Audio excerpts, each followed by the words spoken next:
Բարև ձեզ սիրելի հայրենակիցներ, դե արդեն գիտեք, որ սեպտեմբերի շրջաններից հյուսիս-արևմուտքից մեզ մոտենում է ակտիվ ցիկլոն։ Այսօր ցերեկը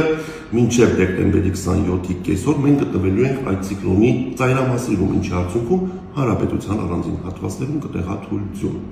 Դեկտեմբերի 27-ին կեսօրից հետո դեկտեմբերի 27-ի լույս 28-ի գիշերը եւ առավոտյան մենք գտնվելու ենք այդ ցիկլոնի ակտիվ գոտում, ինչի արդյունքում հանրապետության ողջ տարածքում դեկտեմբերի 27-ի ուշ երեկոյան ժամերից դեկտեմբերի 27-ի լույս 28-ի գիշերը եւ առավոտյան կտեղադրություն։ Դեկտեմբերի 28-ի ցերեկը տեղումները հյուսիսային եւ կենտրոնական շրջաններում կդադարեն եւ կպահպանվեն միայն Վայոց ձորի ու Սյունիքի մարզում։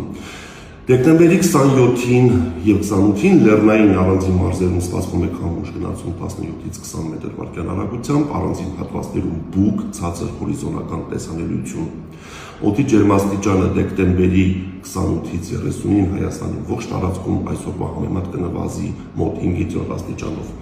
Երևանում դեկտեմբերի 27-ի ուշ երեկոյան ժամերին, դեկտեմբերի 27-ի լույս 28-ի գիշերը եւ առավոտյան սպասվում է ձյուն։ Դեկտեմբերի 28-ի ցերեկային ժամերին տեղումները ժամանակավորապես կդադարեն։